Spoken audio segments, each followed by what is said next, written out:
Hello friend, good morning. कैसे हैं आप? उम्मीद है कि बिल्कुल आप स्वस्थ होंगे और मस्त होंगे। फिर से न्यू ब्लॉग में आपका स्वागत है। तो आज है देवोत्थान एकादशी और एकादशी की सभी को ढेर सारी शुभकामनाएं। क्यों आज की साल की सबसे बड़ी एकादशी मानी जाती है और सभी लोग इसका फास्ट रखते हैं। तो मेरे तो फ़िलहाल में फास्ट हैं जो मैं पूरे साल रखती हूँ, जितनी भी एकादशी आती हैं। तो फ़िलहाल में मैं नहा धोकर हो गई हूँ तैयार और पूजा करने जा रही हूँ। तो करती हूँ पूजा और बने रहना आप मेरे साथ ब्लॉग में। में ही लीन रहते, अपने दैनिक कार्यों में सदैव वे भगवान श्री कृष्ण को समर्पित रहते। अपनी प्रत्येक इंद्रियों को उन्होंने भगवान की सेवा में नहीं है। सामान्य रूप से देखा जाता है कि मनुष्य के पास धन संपत्ति और सुख होता है तो उससे वो गर्वित हो उठता है, लेकिन महाराज अम्बरीश एक ऐसे उदाहरण थे, एक आदर्श भक्त थे, जिनके अंदर इतनी सुख समृद्धि संपत्ति और ऐश्वर्य होने के बाद भी अत्यंत अधिक मात्रा में विनम्रता और भगवान श्री हरि की भक्ति विद्यमान थी। बहुत कम लोग ऐसे होते हैं जिनके पास संपूर्ण पृथ्वी का ऐश्वर्य होने के बाद भी वे वैराग्य और भक्ति के चरम लक्षणों को प्रकट करते हैं, और ये कार्य सिर्फ महापुरुष ही कर सकते हैं, क्योंकि उन्होंने अपनी इंद्रियों को वश में रखा होता है और वे जानते हैं कि जीवन का परम लक्ष्य भगवान श्री कृष्ण की चरणों में शुद्ध भक्ति प्राप्त करना ही है। भौतिक सुख संपत्ति कुछ समय के लिए हमारे साथ रह सकती है, लेकिन हमारा वास्तविक धन और वास्तविक संपत्ति भगवान की शुद्ध भक्ति ही है। उनके लिए इस संपत्ति का सागर एक स्वप्न के समान। तो हेलो फ्रेंड, फिर से मैं लेकर आई हूँ आपको बालकनी में। और बालकनी का कुछ व्यू इस तरह है कि आज धुंधला जो मौसम था वो बिल्कुल भी नहीं है, आपको दिखाएं।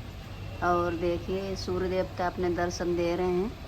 आज कल तो बहुत मौसम बेकार था और आज मेरा इतना काम फैला पड़ा हुआ है कि मैंने लगाई है सुबह सुबह मशीन, और मशीन भी बंद पड़ी हुई है तो इसे देते हैं चला।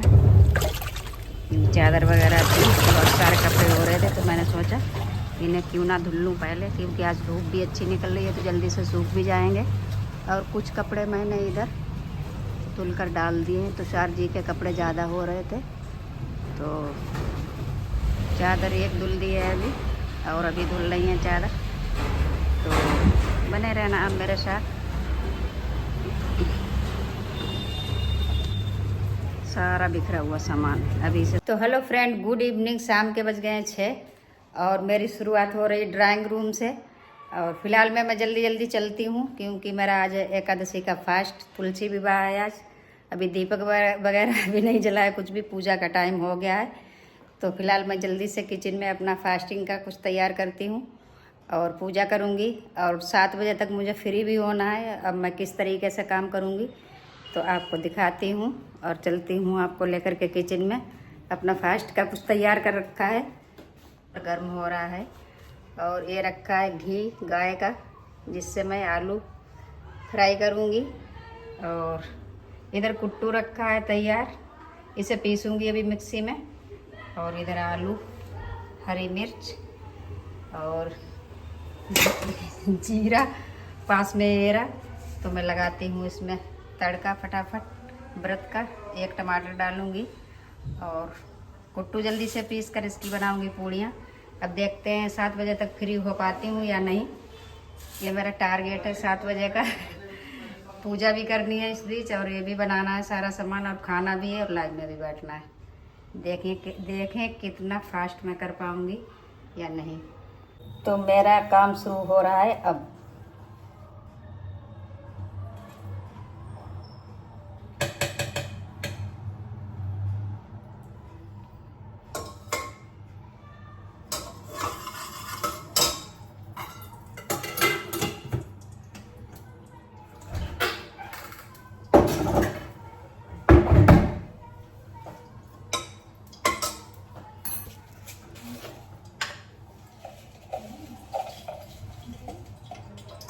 ये गया इसमें जीरा और ये गई इसमें हरी मिर्च। व्रत का ज़्यादा झंझट तो है नहीं, तो ऐसे ही जल्दी जल्दी व्रत वाला बन जाएगा। हरी मिर्च और जीरे का देसी घी का तड़का।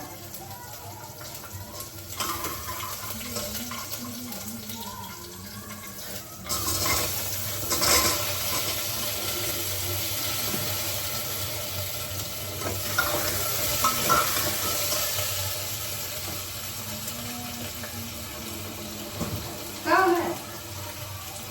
क्या कह रहा है? अब चाउमीन लेना पहुंची है। पता नहीं कितना चटोरा हो गया, डेली से कुछ ना कुछ खाने में चाहिए। तो फिलहाल मैं एक टमाटर भी डाल देती हूँ जल्दी से। देखती हूँ मैं कितना फास्ट आज करती हूँ काम। और आलू में जब तक सीटी आएगी, जब तक मैं कुट्टू को पीस लूँगी। हो सकता है 10-5 मिनट ऊपर नीचे हो जाए, पर होने नहीं दूँगी जहाँ तक हुआ।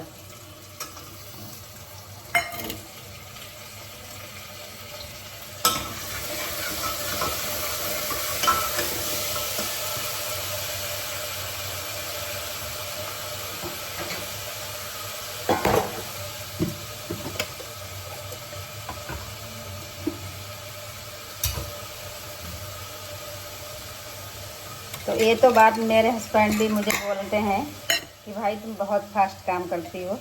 और ये जितनी देर वो नहाने घुसते हैं, हमेशा मैं उतनी देर में, जब वो नहा कर निकलते हैं, जब वो नहाने घुसते हैं, जब मैं बैठी होती हूँ उनके सामने, और जब वो नहा कर निकलते हैं, उतनी देर में मैं उन्हें रोटियाँ बना के भी रख देती हूँ। सारा काम डाइनिंग पे लगा हुआ मिलता है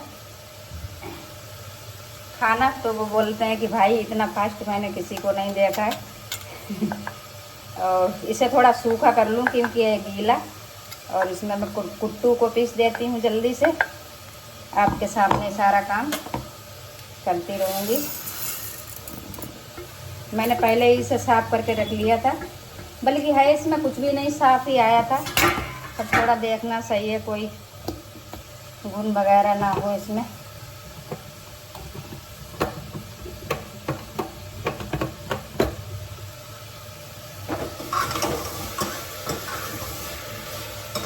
और इसमें डालती हूँ थोड़ा सा सेंधा नमक। सेंधा नमक कहाँ है? व्रत वाला नमक। तो ये मेरा अलग रहता है ऊपर रैक में, कोई हाथ ना लगाए इसमें। ये है व्रत वाला नमक।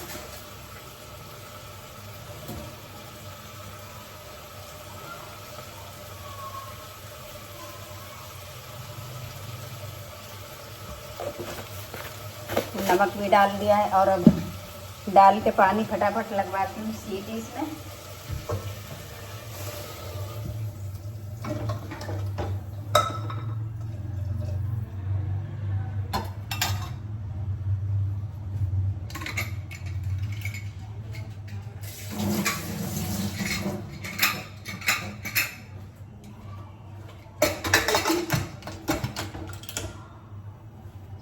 और चलिए अब भाई पीसती हूँ कुट्टू को फटाफट।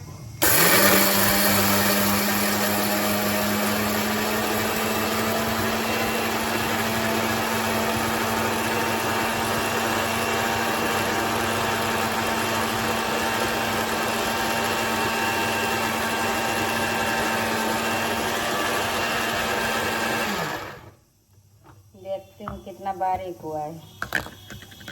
अभी थोड़ा सा रह गया है, तो दोबारा और एक बार इसे चला देती हूँ।